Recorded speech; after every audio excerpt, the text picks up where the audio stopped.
अस्सलामुअलैकुम वरहमतुल्लाहि वबरकातुहू। हज़रात गिरामी, इस बात का हमें इल्म होना चाहिए कि जादू है, इसका कोई भी इनकार नहीं कर सकता।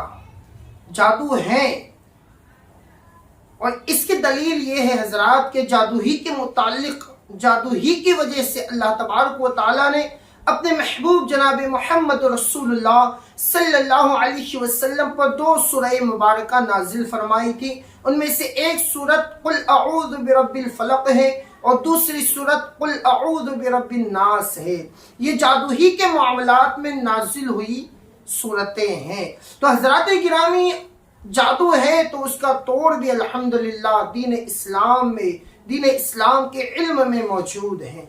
लेकिन हमें कैसे पता चले कि किसी पर जादू है, किसी पर जादू है, इस बात का हमें इल्म कैसे हो? तो उसी चीज को आज वाज़िह करने के लिए मैंने ये वीडियो बनाया है।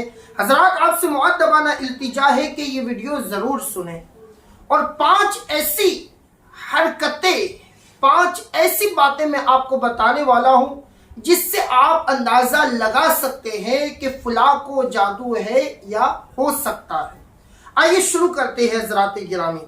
ये 5 निशानियां जिसके अंदर मौजूद हो तो समझ जाना चाहिए कि इस पर जादू का असर है या फिर हो सकता है। वो 5 निशानियां क्या है, आइए शुरू करते हैं। नंबर 1, अचानक अकेलेपन की तरफ भागना। एक इंसान था जो लोगों के बीच में बैठा करता था, लोगों से गुफ्तगू किया करता था, हंसी मजाक किया करता था, फ्री माइंड शख्स था।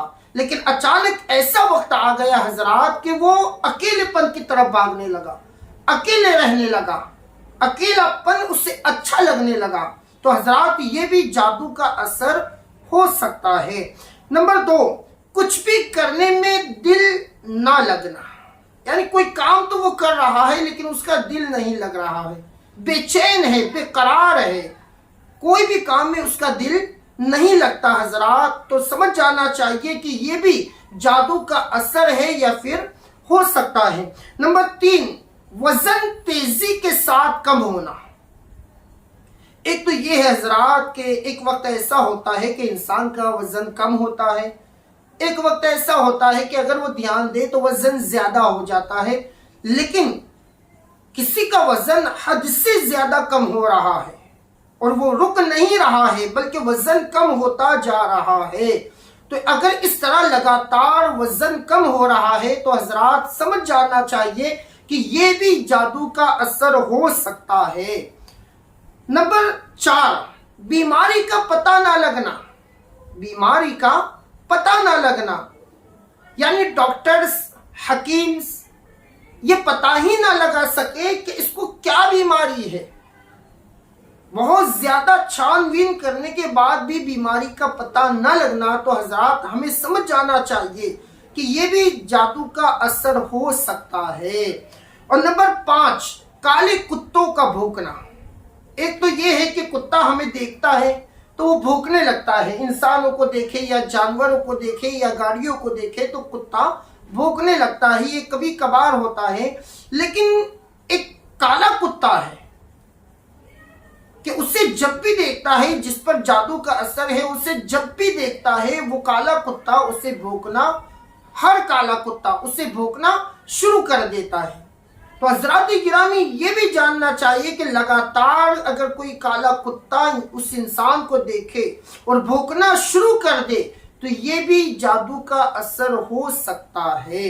लेकिन हजरात, ये 5 चीजें बताने के बाद अब एक चीज मैं आपको बताना चाहूंगा कि हम मुसलमान हैं, हमारे पास ईमान की ताकत मौजूद है। आपने वो कहावत तो सुनी होगी कि जिसे अल्लाह रखे उसे कौन चखे। अल्लाह पर भरोसा करना चाहिए। अगर आपको अपने रब पर भरोसा होगा और आप पर किसी ने जादू भी किया होगा तो वो भरोसा जो अल्लाह पर आपका है आपको मगलूब नहीं होने देगा बल्कि गालिब ही रखेगा और वो जादू अपने आप खत्म हो जाएगा अल्लाह की मदद से। अल्लाह पर जो आपका मजबूत ईमान है कि जो करता है अल्लाह ही करता है, अल्लाह ही बीमारी देता है और वही शिफा अता फरमाता है, तो अच्छे अच्छे जादू الحمدللہ ختم ہو جائے گی۔ اس لیے حضرات گرامی اپنے ایمان کو کمزور نہ ہونے دے، لیکن اگر کسی پر جادو ہو گیا ہے تو اسے چپ چاپ بیٹھنا بھی نہیں چاہیے حضرات، بلکہ اس کا حل ڈھونڈ کر اسے ہمیشہ کے لیے ختم کر دینا چاہیے۔ اللہ تبارک و تعالیٰ تمام مسلمانوں کو جادو ٹونے سے محفوظ فرمائے۔ اللہ تبارک و تعالیٰ مسلمانوں کی جانوں کی، مسلمانوں کے خاندانوں کی حفاظت فرمائے۔ السلام علیکم ورحمۃ اللہ وبرکاتہ۔